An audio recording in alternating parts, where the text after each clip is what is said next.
Greetings, dear viewers. JLB here. It's been a while, but I'm back and I'm ready for action. And on today's video, we are going to be discussing the Mickey Mouse Club. Oh, excuse me. I forgot. I need the right hat again. Hold on. That's better. Can't talk about the Mickey Mouse Club without my club ears. These are a new model, by the way. Anyway, I'm going to be talking specifically about the Mickey Mouse Club TV show. But mostly, I'm going to be speaking of its members, because as for the show itself, it only showed, well, we'll find out as we go along. So, let's move on. Now, the Mickey Mouse Club actually dates back a bit further than you think. The original Mickey Mouse Club actually formed on January 11th of 1930 at the Fox Dome Theater in Ocean Park, California. And of course, from there it just skyrocketed. But as for the TV show itself, well, it started out in 1955 and went on to 1959. The show was hosted by Jimmy Dodd, a songwriter and the head Mouseketeer. And of course, well, he had plenty of Mouseketeers to join him. Mouseketeers like Sharon Baird, Bobby Burgess, Lonnie Burr, Tommy Cole, Annette Funicello, Darlene Gilsey, Cubby O'Brien, Karen Pendleton, Doreen Tracy, and quite a few others. Now, Roy Williams, who was a staff artist at Disney during the 50s, also appeared in the show as the Big Mouseketeer. Now, he suggested the Mickey and Minnie Mouse ears, much like these. That's right, these were the original ears. If you remember of the Mickey Mouse Club, well, you had to be really clever to get a pair of these at Disneyland, because that's where most of the Mouseketeers went during their spare time. Now, each cast member wore those Mickey or Minnie Mouse ears, and turns out Roy actually did create the Mickey Mouse ears. Yeah, he actually created them. Now, of course, they were popular before he created those ears, but you get where I'm going. Anyway, there were other Mouseketeers as part of the 50 show, including Cheryl Holdridge, Nancy Abate, Johnny Crawford, Dennis Day, Mike Smith, J.J. Solari, and Don Underhill. Each Mouseketeer was part of a different team, either the Red Mouseketeers or the Blue Mouseketeers, respectively. Now, the remaining Mouseketeers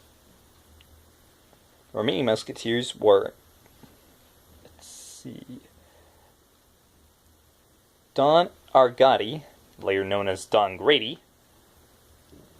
from My Three Sons, Sherry Alberoni, Billie Jean Bean Blossom, not to be confused with the Michael Jackson song Billie Jean, Eileen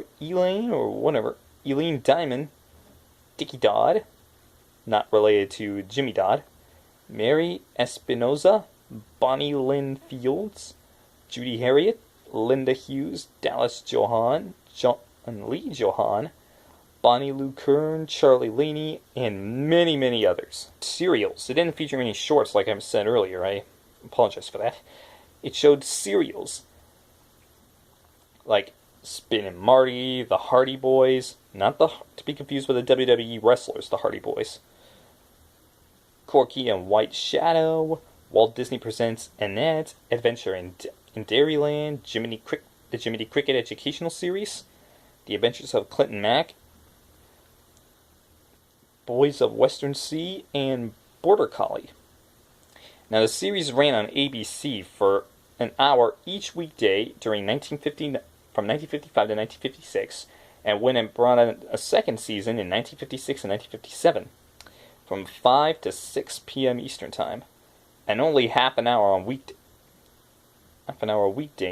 in 1957 and 1958. The final season to feature any new programming. Although the show returned for the 58-59 season from 5:30 to 6 p.m. same time, these programs were repeats from the first two seasons, recut to half-hour formats. The Mickey Mouse Club was featured Mondays, Wednesdays, Fridays, and Walt Disney's Adventure Time, featuring reruns of the Mickey Mouse Club serials and several re-edited segments of Disneyland and Walt Disney Presents, appeared on Tuesdays and Thursdays. The show remained popular. ABC canceled the Mickey Mouse Club after its fourth season, as Disney and the ABC network couldn't come to terms for a renewal. The show was canceled in September of 1959 due to many factors. The Disney studios not realizing high profit margins from merchandise sales, sponsors being uninterested in educational programming for children, and many commercials were needed in order to pay for the show. So after canceling the Mickey Mouse Club, ABC also refused to let Disney air the show on another network. So Walt Disney filed a lawsuit against ABC and won the damages in settlement. However, Walt had to agree to both the Mickey Mouse Club and agreed that both Mickey Mouse Club and Zorro couldn't be aired on any major networks. This left Walt Disney Presents, which we talked about in a previous episode called Disneyland, as previous episode, when it was called Disneyland, as the only Disney series left on primetime until 1972 when The Mouse Factory went on air. But I think we might touch that another time.